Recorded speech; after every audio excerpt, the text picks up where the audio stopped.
আসসালামু আলাইকুম। আমার হাঁসগুলি নদীর মাঝে, নদীর কাছাকাছি, নদীর মাঝে তারা নামবে, এখনো নামতেছে না। আমি একদম প্রান্তিক খামারি। এখন হয়তো কিছুদিনের জন্য আবদ্ধ করে লাইছি, কারণ হইলো সাইডে ফাইডে জমি টমি যেটা আছে, সাইডের ধানের জমি যেগুলাই ছিল সেগুলাই দেখে একবারে নদীর মাঝখানে আমার হাঁসের ঘর। এটা হলো খাল, খালের কাছাকাছি হওয়ার কারণে দেখা যাচ্ছে যে হাঁস পালার অনেক সুবিধা, অনেক সুবিধা। এটা হাঁসের ঘর আমার, এটা হলো নদী।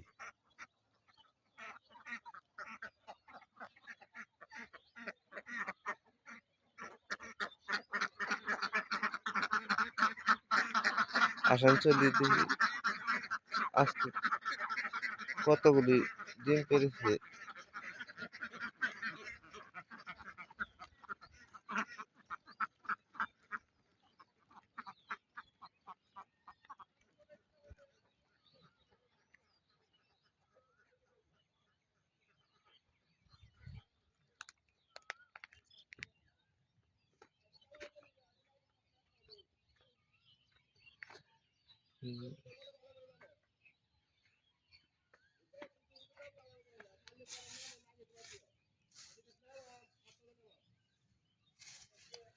আল্লাহর মধ্যে ভালোই দেখা যায়।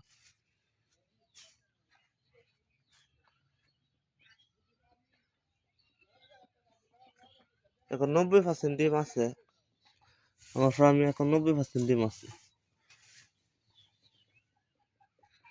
90% ডিম আছে আমার ফার্মে, 90% ডিম আছে। দেখেন ডিম আল্লাহর মধ্যে ভালো প্রোডাকশন। এখন ডিম পারে নাই, ডিম পারবি।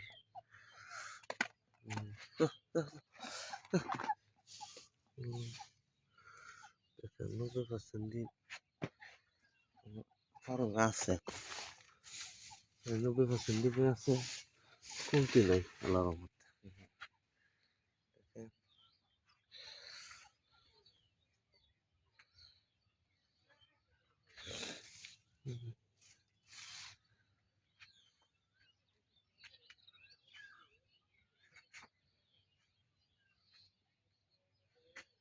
ফার্মের ঘরটা দেখেন কিভাবে তৈরি করতে হয়।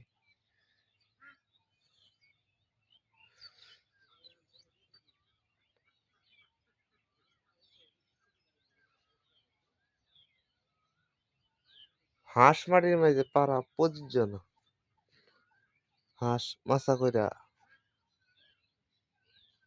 মাচার উপর রাখলে অনেক ভালো, তাদের রোগ রোগ থেকে বিরত থাকে। মাচা করার চেষ্টা করতেছি, মাচা করবো। এ তো নদী, পানি হলে তারপরে দেখা গেছে যে এখানে প্রায় 4 ফুট পরিমাণ পানি হয়। আমি 5 ফুট উপর একটা মাচা করবো, মাচার উপর আমি বাসমান মাচা কইরা মাচার উপরে আসা চেষ্টা করতেছি।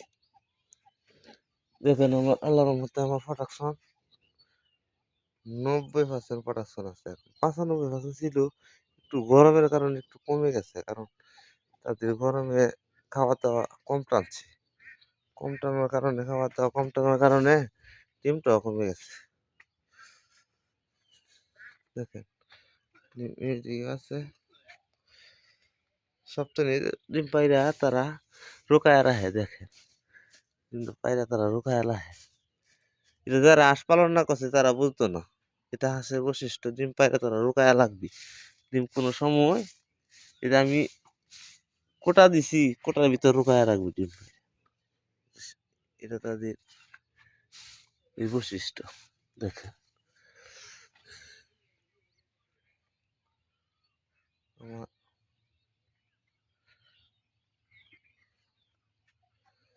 আমি এখন প্রান্তিক খামারি।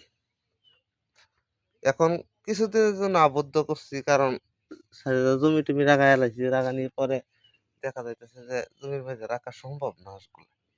দেখেন আল্লাহর রহমতে প্রোডাকশন আল্লাহর রহমতে অনেক ভালো, কিন্তু ডিমের বাজার কমে যাওয়ার কারণে এখন আমি বেশি লাভবান না। আমি আপনাদেরকে দেখাইতেছি আমি যে জায়গাতে হাঁস পালন করি, সাথে থাকেন।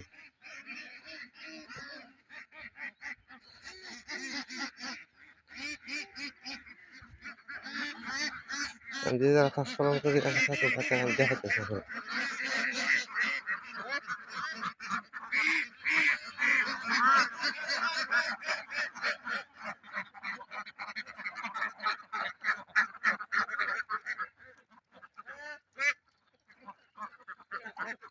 আহ আহ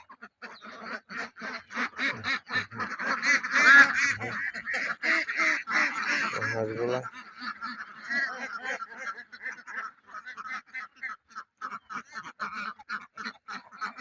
ছামা থাকার জন্য আমি কলা গাছ লাগাইছি এখান দিয়া। এটা খাল, এটা সরকারি খাল। এটা আমার ইজারা আনা, 3 বছরের জন্য ইজারা আনি, আমি ওইখানে হাঁস রাখি।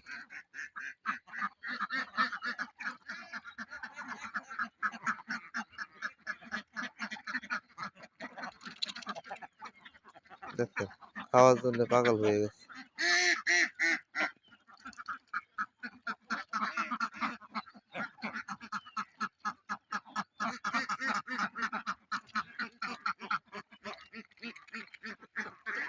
হাঁস পালনে যে অনেকগুলো তথ্য, এটা আপনার সাথে আমি শেয়ার করব, আজকে না, অন্য আরেকটা ভিডিওতে আমি শেয়ার করব। ভালো থাকবেন।